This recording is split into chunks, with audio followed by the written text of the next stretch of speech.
I believe in you. I believe in you, girl. I believe in everything about you. But once he finds out that they cannot, show and prove, brother, you got to go. I don't care. I don't care if I promise you the moon. Okay? I mean, there's the moon. You can still go get it.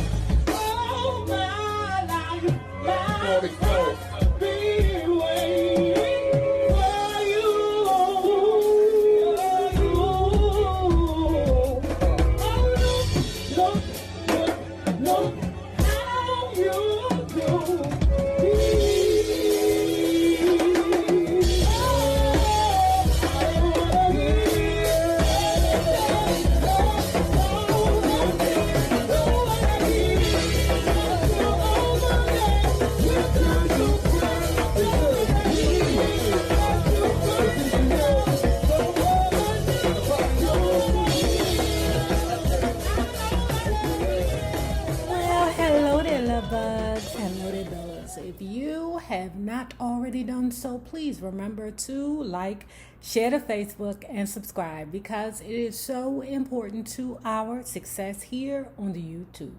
And if you are not already a part of our book club, please remember to hit the Patreon link below and or the join button here on the YouTube, and for a small monthly fee of $5, you babies, yes, you can be privy to all the shenanigans before the YouTube gets it, if the YouTube gets it. Now, let's talk about Mary Wilson's DreamGirl, My Life is a Supreme. Baby, this is the second to last video. Okay, now I never like these videos to go past 25, so I think this is maybe episode 24, and then the next one will be 25. So I'm trying to cram all what's left into these last two videos. Okay, but let's get into it. So where we left off, you have a Mary Wilson. Okay, she is now in the background with Cindy Birdsong. Okay, who is basically the Michelle of the group from Destiny's Child. Okay, if you don't know what I'm talking about, Blake. Okay, or maybe, like I said, Michelle may be the Cindy Birdsong, whatever the case may be. Okay, and they're traveling around the world touring as the Diana Ross and the Supremes. Okay, and Mary Wilson is madly in love with the married man, Tom Jones. Next, they're on a gig and they get the news that Martin Luther King has been shot. We canceled our show, and the next night appeared on The Tonight Show, where we talked about Dr. King. Not long after the funeral, Mrs. Coretta Scott King organized the Poor People's March on Washington, D.C. Mrs. King asked Barry if he would provide entertainment at a benefit in Atlanta where the march was to begin. Junius Griffin helped Barry get this together. Mrs. King called Barry on Tuesday, and by that Thursday, it was all arranged down to the last detail. The Supremes, Stevie Wonder, Gladys Knight, and the Pips, and the Temptations performed for over 13,000 at the Atlanta Civic Center. Back in Detroit, though, the rioters had done incredible damage, and this event marked a turning point for Motown. The Supremes had been recording so frequently in Los Angeles that I was spending more time there than home, and I had considered moving there. After the riots, my decision was firm. Every time I was on the West Coast, I'd scout around for the perfect home. Okay, putting Dr. King aside, we're moving forward to her relationship with Tom Jones, okay? Despite knowing that it was hopeless, my affair with Tom was more intense than ever. We were staying at the cabin in Bournemouth when his wife called. She told Tom she suspected that he had a woman there and that she was coming up to see for herself. Tom and I decided that I should leave. No, y'all didn't decide that together. Tom said, I think you better leave, okay? Even if he didn't say, I think you better leave, bitch, you should have got up and left anyway, okay? Because what you don't want to do is fight the wife, okay? That's what you never want to do, is fight the wife. So the story goes like this, Okay, Barry woke up one day and said he wanted to throw a party at his big ass house, a big pool party at his big ass house. Okay, and it was for all of Motown. Now, Mary took it upon herself to tell the Flo, okay, Flo, would you please consider going to this big ass pool party at Barry DeGordy's big ass house? Flo said flat out no. Regardless of what Barry DeGordy's and Diane Snitches Get Stitches Ross say, Flo was a part of the machine that put Motown on the map. Okay, so yeah, she should be invited, right? But nobody asked Barry DeGordy and Diane how they felt. Initially, when Mary asked Flo, Flo said no. They don't like me and I don't like them.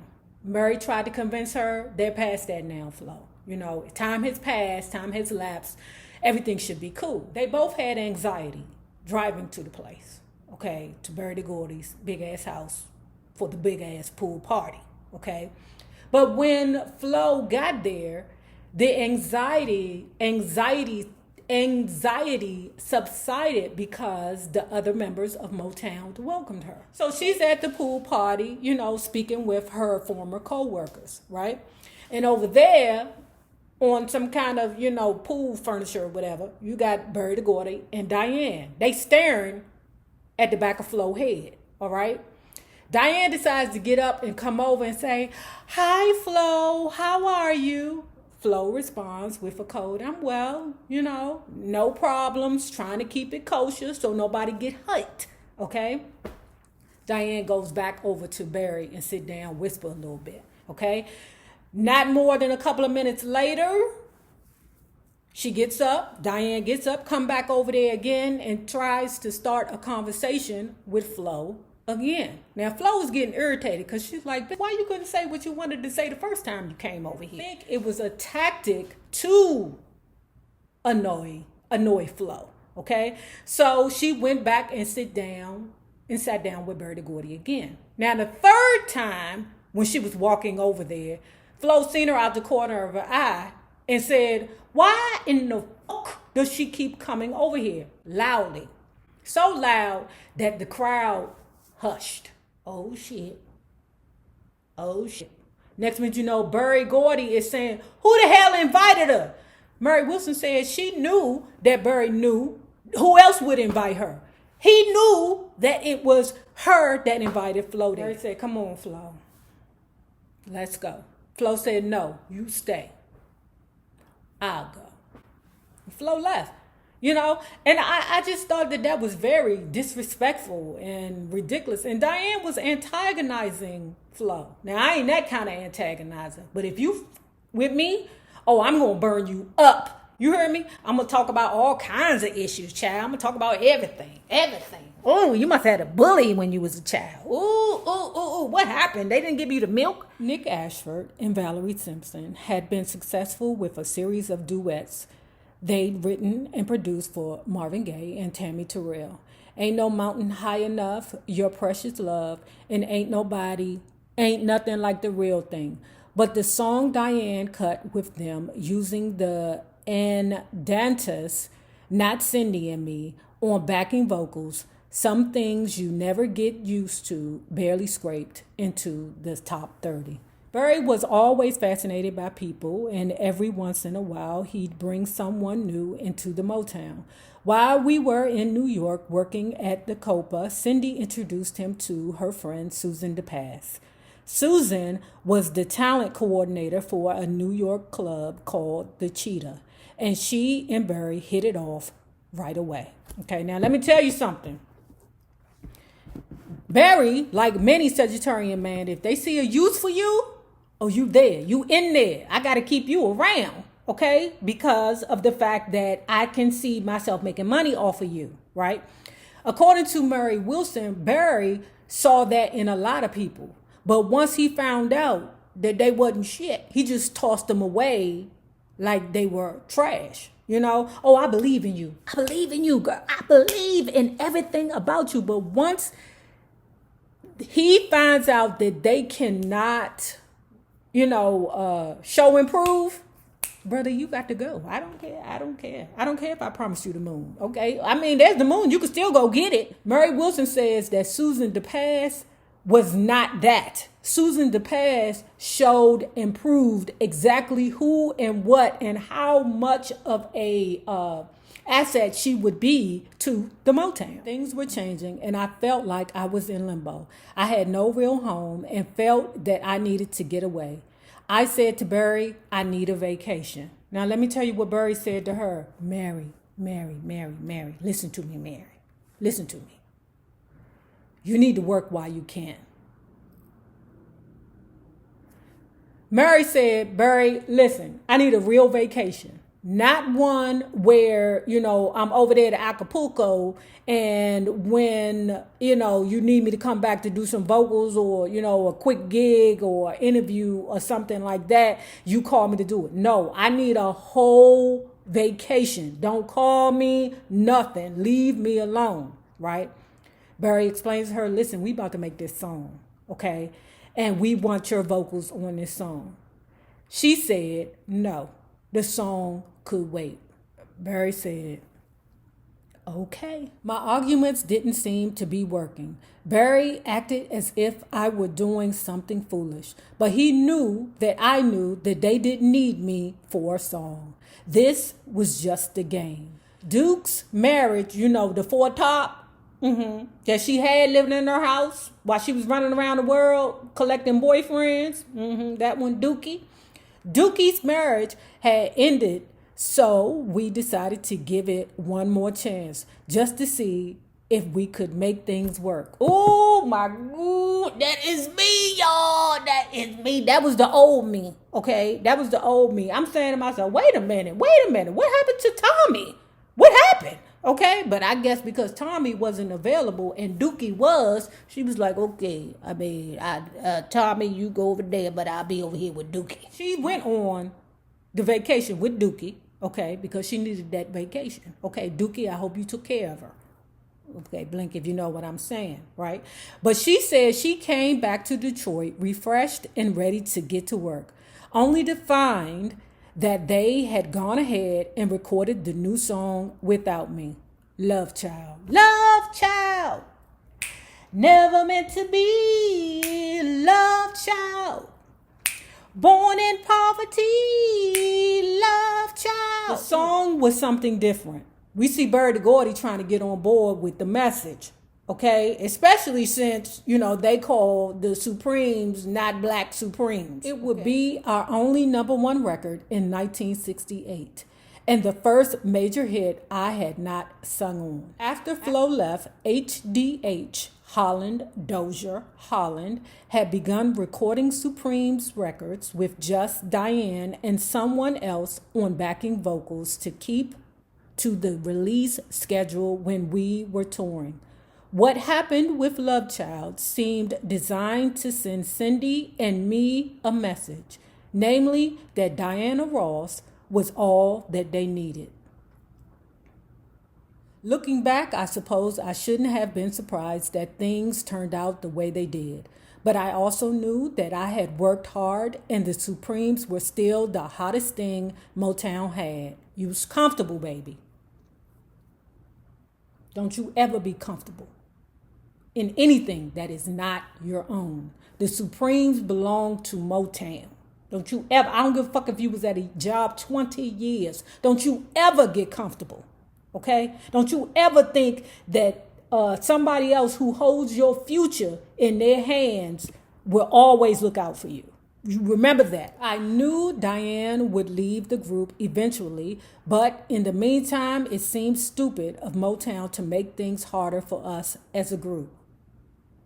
They trying to get you out the way, baby, and just focus on Diane. So they really don't care about your group.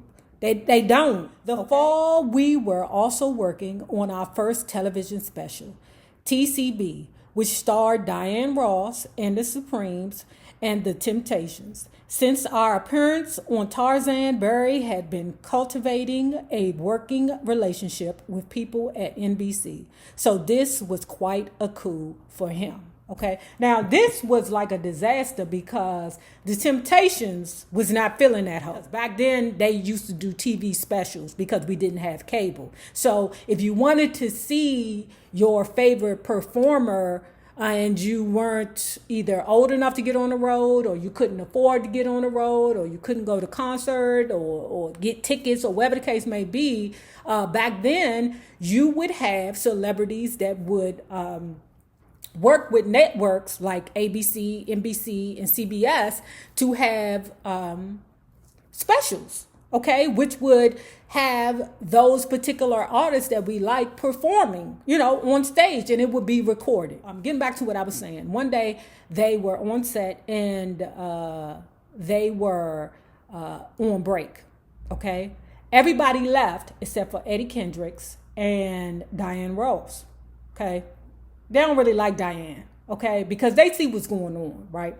So when they came back from lunch, Eddie, he got some lunch. Diana Ross was like, so y'all niggas didn't ask me, did I want lunch? So she walked right up to Eddie Kendricks and playfully smacked him in the face.